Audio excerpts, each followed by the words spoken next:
Hello students, digital electronics की video series में हम चर्चा कर रहे हैं फ्लिप फ्लॉप्स पर और अब हम डिस्कस करने वाले हैं SR clock flip flop by the NAND gate.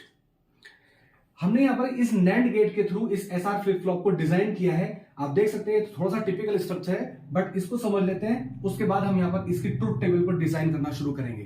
तो क्योंकि ट्रुथ टेबल वैसे तो देखा जाए तो छोटी होती है, बट यहां पर हम इसको ओपन करके लिखेंगे, यानी हर एक कंडीशन को चेक करने वाले हैं, तो इसको नॉर्मली डिटेल्ड ट्रुथ टेबल भी बोला जा सकता है, डिटेल्ड ट्रुथ टेबल। ओके, और इसके रिजल्ट के बेसिस पर फिर हम समराइज्ड फॉर्म में एक छोटी ट्रुथ टेबल बनाएंगे जो कि आगे के कंप्यूटेशंस के लिए यूज होने वाली है। आइए इस पर्टिकुलर सर्किट को समझ लेते हैं कि ये क्या कह रहा है। आप देख सकते हैं यहां पर gate number 1 which is NAND gate, gate number 2 also NAND gate, gate number 3 NAND gate and 4 NAND gate. यानी यहां पर इस पूरे के पूरे सर्किट में चारों के चारों नॉन नैंड गेट लगाए हुए हैं और आप देख सकते हैं एस का इनपुट, आर का input and then the clocked. तो gate number 1 and 4 are clocked basically simultaneously, और ये बेसिकली क्लॉक को यहां पर 1 सेट कर दिया गया है, मींस लगातार यहां पर क्लॉक पल्स अप्लाई हो रही है। क्योंकि सीक्वेंशियल सर्किट में या बेसिकली इस पर्टिकुलर सर्किट में कोई भी चेंज तभी आएगा, यानी बेसिकली इसकी वर्किंग तभी होगी जब लगातार इसमें क्लॉक पल्स मिलेगी, अदरवाइज ये आइडल स्टेट में रहेगा, स्टेबल रहेगा। ओके, गेट नंबर 2 एंड 3 को आप देख सकते हैं कि कुछ इस तरह से फैशन में यहां पर कंबाइन किया गया है। ठीक है, यहां पर आउटपुट को देखें तो दो तरह के आउटपुट आपको दिख रहे हैं। This is the positive output, this is the complimented output. अब पॉजिटिव आउटपुट मतलब हमेशा 1 ही नहीं रहेगा। यहां पर बेसिकली हम ये कह रहे हैं कि यहां पर जो भी आउटपुट हमको मिलेगा उसका जस्ट कॉम्प्लीमेंट नीचे मिलेगा। ऐसा नहीं कि हमेशा यहां पर 1 मिलने वाला है, यहां पर 0 मिलने वाला है। यहां पर थोड़ी सी कंफ्यूजन हो सकती है, बट आप इस चीज को ध्यान रखिए, जो भी वैल्यू यहां पर मिलेगी उसकी जस्ट कॉम्प्लीमेंट नीचे मिलेगी। यहां 1 मिला तो 0, इधर अगर 0 मिला तो 1। अगर ऐसा आ रहा है तभी हमारे पास बेसिकली हम कह सकते हैं कि आउटपुट हमारा ठीक है। ठीक है ना, उस पर्टिकुलर कंडीशन में हम मान करके चलेंगे कि हमारा बेसिकली हमने जो इनपुट रखे हैं वो सही से काम कर रहे हैं। ठीक है, तो आइए देख लेते हैं इस पर्टिकुलर सर्किट को समझने की कोशिश करते हैं। अब आप थोड़ा सा ध्यान दीजिए यहां पर, क्योंकि हम ये पहली फ्लिप फ्लॉप पढ़ रहे हैं तो आपके लिए थोड़ा सा समझना ज्यादा जरूरी है। इस लेक्चर को पूरा ध्यान से देखिएगा ताकि ये पूरा अगले आने वाले जितने भी फ्लिप फ्लॉप्स हैं उनकी जितनी भी डिजाइनिंग है वो आपको इजीली क्लियर हो पाए, क्योंकि मैं इसमें इसका बेस क्लियर करने वाला हूं। अब आप मान करके चलिए कि जब आप यूजर हैं, ठीक है ना, आप यूजर हैं, आपको यहां से आउटपुट मिलता है और यहां से आउटपुट मिलता है, तो जाहिर सी बात है आपसे पहले वाला जो यूजर होगा उसको भी यहीं से आउटपुट मिले होंगे, है ना। तो आपके लिए जो आउटपुट है उसको अगर हम कह रहे हैं कि वो QT+1 है और QT+1 बार है, तो जाहिर सी बात है आपके पहले वाले के लिए वो QT एंड QT बार रहे होंगे। ठीक है, उससे पहले वाले के लिए QT-1 एंड QT-1 रहे होंगे। हम हमेशा अपने लिए ट्रीट करके चलते हैं, तो हम कहते हैं कि दिस इज द QT+1, और हम +1 क्यों ट्रीट करके चल रहे हैं, क्योंकि मैंने इससे पहले वाले वीडियो में भी बताया है कि आपका जो पहले वाला आउटपुट है that will be completely dependent on the input given by you as well as the value which was the given as an output by the previous user. Okay, तो क्योंकि यहां पर प्रीवियस यूजर के द्वारा छोड़े गए last value भी एक इंपॉर्टेंट रोल प्ले करने वाली है, तो इसलिए हम उसको QT मान करके चल रहे हैं और अपने आउटपुट को QT+1 ले रहे हैं, यानी अगला आउटपुट, मेरा आउटपुट। ठीक है ना, आप इसको इस तरह से समझिए। तो QT+1 एंड QT+1 बार यहां से मिले। अब हम यहां पर देख रहे हैं, क्योंकि मैंने इससे पहले भी बताया कि हमारा इनपुट डिपेंड करेगा, यानी हमारा इनपुट पे और प्रीवियस आउटपुट पे डिपेंड करेगा हमारा नेक्स्ट आने वाला आउटपुट।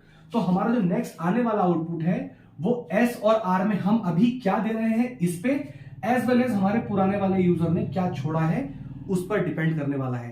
तो QT+1 तो हो गए हमारे आउटपुट, तो QT हो गया प्रीवियस वाले का आउटपुट, QT+1 बार हो गया हमारा आउटपुट एंड QT बार हो गया प्रीवियस वाले का आउटपुट। ठीक है, तो इसको मैं सेग्रीगेट कर देता हूं कुछ इस तरह से, इसके मैं सेक्शन बना देता हूं, क्योंकि इस टेबल को आप रट नहीं सकते, बेसिकली इसको समझना ही सबसे ज्यादा फायदेमंद का सौदा है।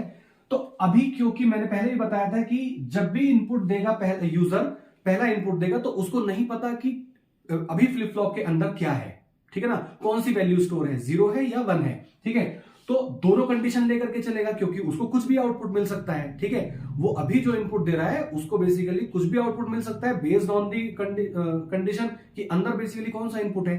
तो हम ये मान करके चल रहे हैं कि पहले वाले यूजर ने जब को यहां से 0 मिला होगा और यहां से 1 मिला होगा, और हम S और R की वैल्यू 0 0 दे रहे हैं। S और R की वैल्यू हमने 0 0 क्यों दी है, क्योंकि हमारे पास दो इनपुट है S और R, तो या तो ये दोनों 0 हो सकते हैं, या तो 0 1 हो सकते हैं, या 1 0, या 1 1। ये बेसिकली 4 कॉम्बिनेशन हो सकते हैं और इन चारों कॉम्बिनेशन के लिए ही हम यहाँ पर सारे के सारे आउटपुट को कंप्यूट करने वाले हैं। तो यानी एस और आर ये तो हमारे इनपुट हैं, हम इनमें से कुछ भी देंगे और हर एक कंडीशन के लिए हम प्रीवियस वाले आउटपुट को रख करके देखेंगे कि हमारा अगर ऐसा मिलता तो क्या आउटपुट आता, वैसा मिलता तो क्या आउटपुट आता। ठीक है, अभी आप इसको ध्यान से समझिए।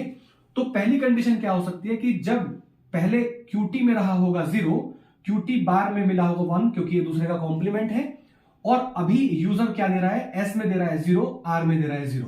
तो इसके लिए भी दो कंडीशन बन सकती हैं। पहली कंडीशन तो ये हो गई और दूसरी कंडीशन क्या, ऐसा भी हो सकता था कि भाई QT में मिला होगा 1 एज वेल एज QT बार में मिला होगा 0। तो उस कंडीशन में S और R अगर हम 0 दे रहे हैं तो क्या होने वाला है। ठीक है, आई होप कि आप इसको समझ पाए। तो अभी मैं इसको अच्छे से सेग्रीगेट कर लेता हूं। पहले हम इन वैल्यूज को फिल कर लेते हैं ताकि फिर सीधे से आउटपुट पर फोकस करेंगे। ठीक है, दूसरी कंडीशन, जब S की वैल्यू 0 है, R की 1 है, यानी अब हम इस कंडीशन पर आ गए, S की वैल्यू 0, R की वैल्यू 1। तो फिर से ये दोनों कंडीशन हो सकती हैं कि यूजर ने, पहले वाले यूजर ने या तो आपके लिए ये छोड़ा होगा या तो आपके लिए ये छोड़ा होगा और आप ये दे रहे हैं। ठीक है ना, तो अपने दी हुई कंडीशन के लिए आप दोनों पॉसिबल कंडीशंस को ऑब्जर्व करने की कोशिश कर रहे हैं। तीसरी कंडीशन क्या हो सकती है कि अगर आप ये कंडीशन दे रहे हैं तो फिर से यूजर ने या तो ये छोड़ा होगा या तो ये छोड़ा होगा, तो फिर से आप इस दोनों कंडीशन को ऑब्जर्व कर रहे हैं। एंड फाइनली जब S और R दोनों की वैल्यू 1 1 है तो फिर से आप इन दोनों कंडीशंस को ऑब्जर्व कर रहे हैं कि या तो यूजर ने ये छोड़ा होगा आपके लिए या तो प्रीवियस यूजर ने ये छोड़ा होगा, यानी फ्लिप फ्लॉप में बेसिकली आपको ये वैल्यू मिलने वाली है। ठीक है, तो इन बेसिकली 8 कंडीशन के बेसिस पर हम यहां पर QT+1 एंड QT+1 बार के रिजल्ट्स को ऑब्जर्व करेंगे एंड देन उसके बेसिस पर कुछ रिजल्ट को कंप्यूट करेंगे अपने फर्दर कैलकुलेशंस के लिए। मैं आपको यहां पर बता देता हूं that complimented output is used for another purposes. ठीक है, हालांकि फ्लिप फ्लॉप बेसिकली दोनों आउटपुट जनरेट कर रही है, दोनों वैल्यूएबल हैं, लेकिन यूजर अपने आउटपुट को, जो मेजर आउटपुट है, वो बेसिकली इस पर्टिकुलर लाइन से ट्रीट करता है, यानी QT+1 से। ओके, ये एक कॉम्प्लीमेंटेड आउटपुट जनरेट किया गया है और ये इनपुट बन सकता है बहुत सारे अदर सर्किट्स के लिए जो कि एक पर्टिकुलर सर्किट में लगे हुए हो सकते हैं। ठीक है, तो this is the complimented output used for the other purposes. तो जो मेन आउटपुट को जो आपको ऑब्जर्व करना है वो QT+1 से ही करना है। ठीक है, आपसे पहले वाले यूजर ने भी इसी लाइन को as a main output line मान करके अपने आउटपुट्स को कंसिडर किया होगा। अब आ जाइए कैलकुलेशन पर कि बेसिकली यहां पर होने क्या वाला है। ठीक है, अभी हमने इतनी टेबल को फिल कर लिया है, अब ध्यान से समझते हैं कि क्या करते हैं। आइए इससे पहले समझ लेते हैं कि नैंड गेट क्या करता है। नैंड गेट क्योंकि एंड गेट का जस्ट उल्टा होता है, नॉट प्लस एंड, तो यानी कॉम्प्लीमेंटेड आउटपुट प्रोड्यूस करता है एंड गेट का, और AND gate does nothing but the product of the inputs. ठीक है ना, और प्रोडक्ट में बेसिकली ये बोला जाता है कि एक भी वैल्यू अगर 0 हो गई तो सारा का सारा आउटपुट 0 हो जाता है। ठीक है, तो क्योंकि हम यहां पर नैंड की बात कर रहे हैं तो जस्ट डेफिनेशन भी उल्टी हो गई कि if there is any 0 in the input, अगर इनपुट में एक भी 0 मिला तो आउटपुट बेसिकली 1 हो जाएंगे, क्योंकि हमें यहां पर नैंड की डेफिनेशन को जस्ट रिवर्स करना है। ठीक है, तो इसीलिए आप देखिए अगर दोनों इनपुट आपके पास 0 है, यानी कोई सा भी इनपुट अगर 0 हो जाता है तो आपके पास यहां पर आउटपुट 1 मिलेंगे। अदरवाइज सारे के सारे आउटपुट 1 होते हैं, तो एंड गेट में होता है 1 तो नैंड गेट में हो जाएगा 0। तो ये बेसिकली टेबल की हेल्प आपकी यहां पर लगने वाली है, इस वजह से मैंने यहां पर ड्रॉ किया है। आप इसको एक बार रिकॉल करिए। आ जाते हैं ऊपर, यहां पर आप देख सकते हैं नैंड गेट का स्ट्रक्चर है। हम यहां पर पहली कंडीशन को ऑब्जर्व कर रहे हैं, S = 0, R = 0, S = 0, R = 0, clock = 1। तो यानी क्या इनपुट मिल रहा है, 0 1 एंड 1 0। 0 1 और 1 0 पर दोनों पर नैंड गेट का आउटपुट 1 1 आता है, तो ये वाला नैंड गेट भी आउटपुट 1 प्रोड्यूस करेगा एंड ये वाला नैंड गेट भी आउटपुट 1 प्रोड्यूस करेगा। तो यानी इस कंडीशन के लिए ये दोनों नैंड गेट 1 1 आउटपुट प्रोड्यूस कर रहे हैं। अब आ जाते हैं आगे। अब यहां पर आप देख सकते हैं कि बड़ा कॉम्प्लेक्स सा स्ट्रक्चर है। ये वाला आउटपुट इस पर्टिकुलर नैंड गेट के लिए इनपुट बन रहा है और इस वाले नैंड गेट के लिए इनपुट जा रहा है इस पर्टिकुलर नैंड गेट का आउटपुट। तो जब तक कोई एक रन नहीं करेगा तो दूसरा वाले में बेसिकली इनपुट नहीं जाएगा और फिर दूसरा वाला भी रन नहीं करेगा। ये तो एक तरह की डेडलॉक कंडीशन हो गई। पहले आप की पहले सर्किट चले कौन सा, ताकि दूसरे के लिए इनपुट बन पाए। और आप देख सकते हैं कुछ स्ट्रक्चर इस तरह का है कि जब तक ये नहीं रन होगा तब तक ये रन नहीं होगा, और जब तक ये इसका आउटपुट नहीं आएगा तब तक ये रन नहीं होगा। तो शुरुआत कैसे करें, ठीक है। तो यहां पर एक क्लियर कट सा फंडा है, if you are working with the NAND gate तो आप बेसिकली 1 से स्टार्ट करेंगे। अब वो 1 कहां से आएगा, ठीक है। अब वो 1 कहां से आएगा, ये मान करके चलिए कि आपसे पहले वाले यूजर्स को आउटपुट यहां से मिला होगा, है ना, यहां पर उसके लिए ये QT रहा होगा और ये QT बार रहा होगा। हम पहली कंडीशन को ऑब्जर्व कर रहे हैं कि जब QT में 0 रहा होगा और QT बार में 1 रहा होगा तो कुछ कंडीशन ऐसी रही होगी, ठीक है। तो हम ये मान करके चल रहे हैं कि इस कंडीशन को मानते हुए ये पीछे से हमने कंडीशन दी है, ये हमें पहले से फ्लिप फ्लॉप में मिली है, इनको रन करके देखेंगे तो अब हमारे पास QT+1 एंड QT+1 बार की क्या वैल्यू आने वाली है, बस हमें यहां पर यही कैलकुलेट करना है, ठीक है। ये वाले 1 से स्टार्ट करेंगे, जो मैं अभी बात कर रहा था कि नैंड गेट दिया गया है तो 1 से स्टार्ट करेंगे, और आगे हम बात करेंगे नॉर गेट की, तो जब नॉर गेट से स्टार्ट करेंगे तो हम 0 से स्टार्ट करेंगे। जब हम नॉर गेट से डिजाइन करेंगे तो हम 0 से स्टार्ट करेंगे। तो आइए, क्योंकि हम नैंड गेट में बात कर रहे हैं तो हम 1 से स्टार्ट कर लेते हैं। तो 1, ये वाले इनपुट को हम पहले चलाएं, 1 एंड दैट 1, तो 1 1 बेसिकली बिकम्स 0। तो यानी अब QT+1 में हमको मिला 0, QT+1 में हमको मिला 0, ठीक है। अब यानी पहला आउटपुट यूजर को मिल गया है, ठीक है। अब यूजर ये जान चुका है कि मेरे को 0 मिला है, यानी इसकी एक कॉपी फ्लिप फ्लॉप के अंदर सेव हो गई है। अब वो जो भी इनपुट देगा that will be completely dependent on his input as well as this output, not this one, okay. हालांकि ये दोनों सेम है, लेकिन आगे आप कैलकुलेशन में देखेंगे कि इन दोनों की वैल्यू बदल भी जाएगी। केवल ये वाला पहले वाला 1, ये जो 1 है ये तभी कंसिडर किया जाएगा पहले वाले आउटपुट को रन करने के लिए। अब यूजर इस वाले 0 को इनपुट मान करके इस 1 को इनपुट लेकर के और इस थर्ड वाले नैंड गेट को प्रोसेस करेगा और फिर QT+1 बार का आउटपुट हमें यहां पर मिलेगा, ठीक है। इस चीज को बहुत ध्यान से समझिएगा। मैं फिर से रिपीट कर देता हूं, हम नैंड गेट में काम कर रहे हैं, 1 से स्टार्ट करेंगे, 1 goes to there, 1 1 basically becomes 0। ये 0 जो आया ये QT+1 का आउटपुट है, ये हमने यहां पर लिखा। और अब अगली प्रोसेसिंग के लिए इस 0 को कंसिडर किया जाएगा, ना कि इसको, ठीक है। इस 0 को लिया गया तो ये वाला 0 यहां से आया, 0 एंड 1, 0 एंड 1 बिकम्स 1, तो QT+1 की वैल्यू हो गई 1। तो QT+1 बार की वैल्यू में हम यहां पर 1 लिख सकते हैं। आई होप कि आपको यह पूरा क्लियर हुआ है। दूसरे पर आ जाते हैं, जब ये वाली कंडीशन रही होगी, ठीक है, इस कंडीशन रही होगी यानी QT में मिला होगा 1 और QT बार में मिला होगा 0, ठीक है। इसको कंडीशन को हटा लेते हैं क्योंकि अभी हमें दोबारा से रन करना है। अब हम इस कंडीशन को देख रहे हैं, S और R में कोई चेंज नहीं हुआ है, तो जाहिर सी बात है इन दोनों वैल्यूज में भी कोई चेंज नहीं होगा, ठीक है। ये वैल्यू एज इट इज आ रही है। नैंड गेट में काम कर रहे हैं, हम 1 से स्टार्ट करेंगे। अब देखते हैं अब आप देख रहे हैं कि वैल्यूज ऊपर नीचे हो चुकी हैं। अब इस 1 को बेस मानते हुए अब अपना पहले वाला आउटपुट कंसिडर करने की कोशिश करिए। 1 1 बेसिकली बिकम्स 0, यानी QT+1 बार में मिला 0, और अब अगली प्रोसेसिंग के लिए इस 0 को कंसिडर किया जाएगा, ना कि इसे। इससे आपका कोई मतलब नहीं। 0 1 बेसिकली बिकम्स 1, ओके। तो QT+1 में मिला 1, ठीक है। आई होप कि आप इस दोनों कंडीशंस को इजीली समझ पाए। ये आप बार बार रोक करके पेंसिल से, रबर से प्रैक्टिस करिए कि आप किस तरह से रन कर रहे हैं। ये टेबल क्लियर होनी बहुत जरूरी है। आपका ये क्लियर होना बहुत जरूरी है कि कौन सा आउटपुट पहले रन करना है, किस पर्टिकुलर डिजाइन में आपका ये पर्टिकुलर फ्लिप फ्लॉप बनाया गया है। नैंड गेट है तो आप 1 को पहले बेस मानेंगे, नॉर गेट है तो आप 0 को पहले बेस मानेंगे। इस बात को आपको 2-3 बातें ध्यान में रखनी है। आ जाते हैं, आप कंडीशन चेंज करते हैं। व्हेन S = 0 R = 1, तो मैं सारी वैल्यूज को रब कर देता हूं सो दैट किसी भी तरह का कोई कंफ्यूजन नहीं रहे। नाउ S = 0 R = 1, हमने यहां पर कंडीशन चेंज कर दी है और अब हम इस कंडीशन में बात कर रहे हैं। S = 0 R = 1, 0 1 in this NAND gate becomes 1, 1 1 in this NAND gate becomes 0। अब यहां पर कंडीशंस चेंज हो गई हैं। अब कंडीशन चेंज हो गई हैं, अब इस पहली कंडीशन को ऑब्जर्व करते हैं। फिर से वही चीज, ये चीज हमें बार बार रिपीट करनी है हर एक चेंज इनपुट के लिए, SR के लिए, ठीक है। तो अब हम वही से बात करते हैं कि पहले इनपुट यहां पर 0 मिला होगा और ये 1 मिला होगा, है ना। QT में 0 रहा होगा और QT बार में 1 रहा होगा। ये वाली कंडीशन हमने सेट कर दी। नाउ नैंड गेट में काम कर रहे हैं, 1 से स्टार्ट करेंगे। 1 1 = 0 एंड दैट 0 0 = 1, ठीक है। ये आप 2-3 बार प्रैक्टिस करेंगे तो आपको बहुत इजीली एकदम से कैलकुलेट होने वाला है। तो 1 1 0 दैट 0 0 = 1, तो यानी QT+1 में मिला 0 एंड QT+1 बार में मिला 1।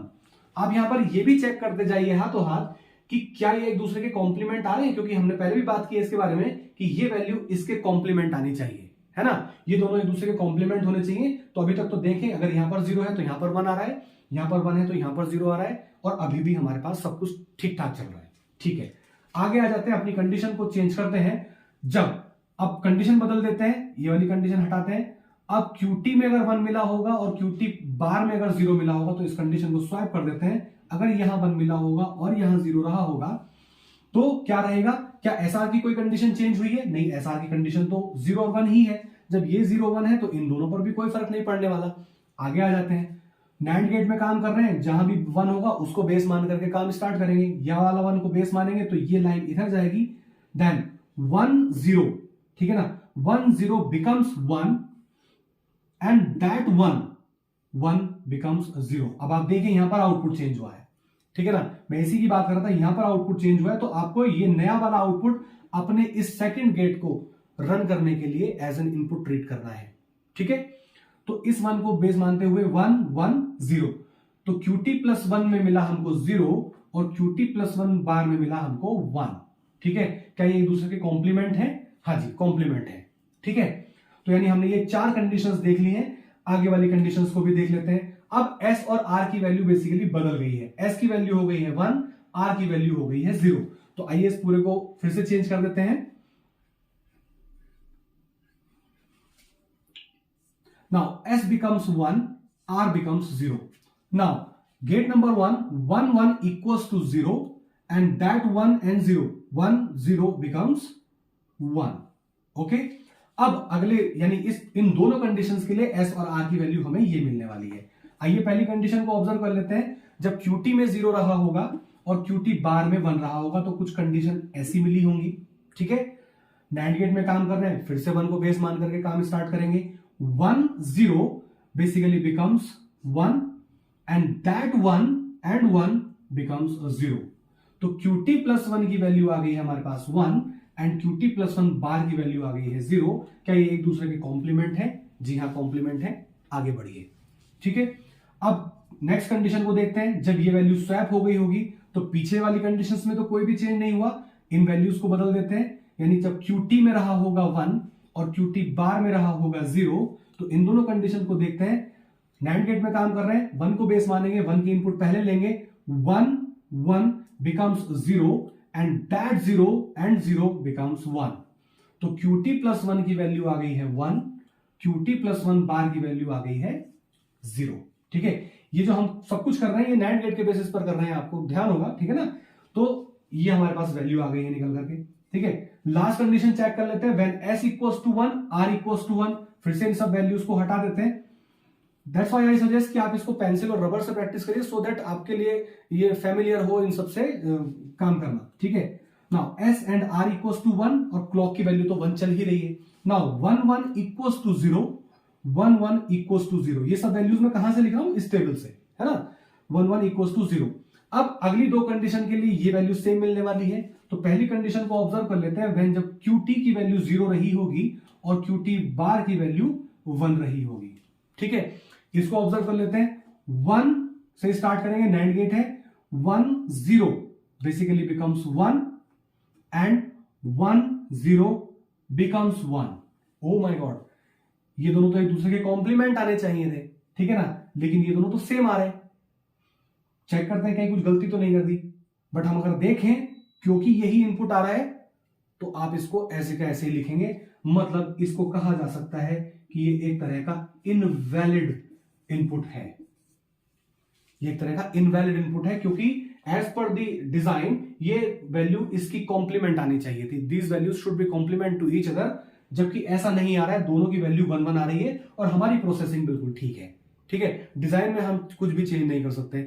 आ जाते हैं दूसरी कंडीशन को देखते हैं। क्या पता यहां पर अब कुछ चेंज देखने के लिए मिले। आइए वैल्यूज को बदलते हैं। S की वैल्यू और R की वैल्यू 1 ही है, तो जाहिर सी बात है इन दोनों में कोई चेंज नहीं होने वाला, केवल इस वैल्यू को बदल रहे हैं 1 0। तो इन्हें हटा करके वैल्यूज को स्वैप करते हैं। QT में रहा होगा 1, QT बार में रहा होगा 0। इस 1 को एज ए इनपुट मान के हम स्टार्ट करेंगे। 1 0 becomes 1 and that 1 0 becomes again 1, same as previous one। ये बिल्कुल पहले जैसा ही आ रहा है, जैसे कि हमारे पास 0-1 की कैटेगरी में आया था, वैसे ही हमें इस पर रखने पे आ रहा है। तो हम इस कंडीशन को भी इनवैलिड की कैटेगरी में डाल सकते हैं। ठीक है, तो आई होप कि आपको ये सारा का सारा समझ में आया है, इस तरह की कैलकुलेशन। एक बार यहाँ पर वीडियो पॉज करके आप अपने हिसाब से भी इसको कैलकुलेट करके देख सकते हैं। आ जाते हैं रिजल्ट पर, कि रिजल्ट बेसिकली हम किसके बेसिस पर बना रहे हैं। देखिए, रिजल्ट को अगर हम ऑब्जर्व करें, मैंने पहले भी बताया था कि हमारे लिए, किसी भी पर्टिकुलर यूजर के लिए, ये वाला जो इनपुट है, ये वाला जो आउटपुट है, यही बेसिकली कंसिडरेशन में लाया जाता है। हमसे पहले वाले ने भी यही आउटपुट को लिया होगा। This is the only complimented output जो कि किसी और पर्पस के लिए जनरेट किया गया है। ठीक है, तो केवल हम इस पर्टिकुलर आउटपुट को ही ऑब्जर्व करने वाले हैं on the basis of the previous output. ठीक है, हम इन दोनों को कंपेयर करेंगे और उस कंपैरिजन के बेसिस पर हम यहां पर कुछ रिजल्ट लिखने वाले हैं।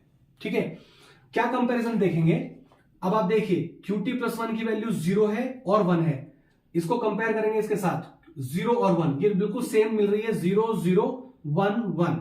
तो हम यहां पर एक कंक्लूजन ये बना सकते हैं, यानी इसका रिजल्ट ये लिख सकते हैं कि जब S और R की वैल्यू 0 0 होती है तो आपको प्रीवियस वाला आउटपुट मिलता है, यानी जो आउटपुट बेसिकली पहले वाले यूजर को मिला था सेम आपको मिलने वाला है। यानी S और R 0 0 होने पर किसी भी तरह की प्रोसेसिंग, किसी भी तरह से प्रोसेसिंग में बेसिकली कोई भी फर्क नहीं डालते। ठीक है, तो हम इसको लिख सकते हैं previous. Okay, means when S and R both are 0 0 then you will get output as previous।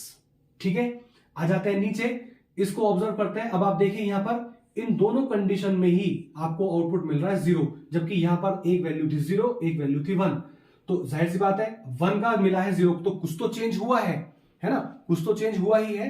तो हम यहां पर एक कंक्लूजन बना सकते हैं कि दोनों कंडीशंस में व्हेन S = 0 R = 1, इन दोनों ही कंडीशन में हमें हमेशा जो आउटपुट मिल रहा है वो 0 ही मिल रहा है। तो हम यहां पर लिख सकते हैं दैट इज 0। ठीक है, when S = 0 R = 1 then output will be 0। Similarly इसको ऑब्जर्व कर लेते हैं, तो आप देखिए यहां पर दोनों ही कंडीशंस के लिए यहां पर आपको आउटपुट मिल रहा है 1। तो आप देखिए यहां पर 0 था तो 1 हुआ, इसका मतलब चेंज तो हुआ। ठीक है, और वो चेंज किसके बेसिस पर हुआ, इस 1 0 के बेसिस पर। ठीक है, तो हम यहां पर एक कंक्लूजन लगा सकते हैं कि 1 0 यानी S की वैल्यू 1 होने पर और R की वैल्यू 0 होने पर हमें हमेशा आउटपुट 1 ही मिलने वाला है। और 1 1 के लिए तो हम देख ही चुके हैं कि अगर 1 1 होता है कंडीशन तो हमें इनवैलिड आउटपुट मिलने वाला है। ठीक है ना, इसको हम बेसिकली इस तरह से कंपेयर करके ऑब्जर्व नहीं करेंगे, क्योंकि यहां पर हम देख चुके हैं पहले इनवैलिडिटी प्रूफ हो गई है। ठीक है ना, ये वाला आउटपुट हम इस वजह से देख पा रहे हैं क्योंकि यहां पर वैलिडिटी है ना, कॉम्प्लीमेंट आउटपुट मिलना चाहिए जो कि हमको मिला, लेकिन यहां पर इसके मिलने का रोल तब आएगा जब यहां पर वैलिड आउटपुट मिलेंगे, लेकिन यहां पर तो इनवैलिड आउटपुट मिल रहे हैं, ये तो एक दूसरे के कॉम्प्लीमेंट होने चाहिए थे, लेकिन ये है नहीं। ठीक है, तो इसलिए हम इसको इस कैटेगरी में ना फॉल करके इनवैलिड की कैटेगरी में रख सकते हैं। तो इस पूरी की पूरी डिटेल्ड ट्रुथ टेबल को समराइज ट्रुथ टेबल में यहां पर कन्वर्ट कर देते हैं, तो क्या हो जाएगी आपकी truth table of SR flip flop. SR flip flop की ट्रुथ टेबल क्या हो जाएगी कि when S and R then आपको क्या आउटपुट मिलने वाला है। केवल ये 3 चीजें लिख करके जाएंगी और इसके बेसिस पर आप कुछ बनाने वाले हैं। When S = 0 R = 0 then output as previous। When S = 0 R = 1 then output is 0। When S = 1 R = 0 output is 1, and when S = 1 R = 1 then output is invalid। ठीक है, तो this is the summarized truth table of SR flip flop। ठीक है, तो I hope कि आपको ये पूरी डिटेल्ड ट्रुथ टेबल समझ में आई है। इस पर्टिकुलर टेबल को आप रटने की कोशिश बिल्कुल ना करें, क्योंकि ये सब कॉन्सेप्चुअल एनालिसिस है और इसके बेसिस पर आप इसको अच्छे से कैलकुलेट कर सकेंगे। इससे हमने बेसिकली डिजाइन की है ट्रुथ टेबल SR की। ठीक है ना, जो कि ये निकल करके आई है। अब हम डिजाइन करने वाले हैं नेक्स्ट वीडियो में SR flip flop through the NOR gate. और जाहिर सी बात है, जब हम NOR गेट से डिजाइन करें या NAND गेट से डिजाइन करें, किसी भी तरह से आउटपुट में फर्क नहीं पड़ना चाहिए। मतलब आपकी जो ट्रुथ टेबल है, ये वाली जो ट्रुथ टेबल है, इसके जो आउटपुट है वो बेसिकली सेम रहने चाहिए, भले ही आप किसी भी पर्टिकुलर गेट से इसको डिजाइन कर रहे हैं। और हम इसको NAND और NOR से ही क्यों डिजाइन कर रहे हैं, ये भी आपको समझना होगा, क्योंकि NAND और NOR को बेसिकली यूनिवर्सल गेट कहा जाता है। और यूनिवर्सल गेट्स बेसिकली किसी भी लॉजिक गेट की बेसिक प्रॉपर्टीज को फॉलो करते हैं, यानी in the absence of the basic gate आप किसी भी यूनिवर्सल गेट को यूज करके उसकी फंक्शनैलिटी को पा सकते हैं। तो इसलिए या तो इस पर्टिकुलर सर्किट को यानी इस पर्टिकुलर फ्लिप फ्लॉप को आप नैंड गेट से या नॉर गेट किसी से भी डिजाइन कर सकते हैं। तो नेक्स्ट वीडियो में मिलते हैं जहां पर हम एसआर को नॉर गेट से डिजाइन करने वाले हैं, डिटेल ट्रुथ टेबल को एनालाइज करेंगे एंड देन फिर देखेंगे कि हमारे पास ये जो ट्रुथ टेबल है ये बिल्कुल सेम आने वाली है। मिलते हैं नेक्स्ट वीडियो में। Thank you so much.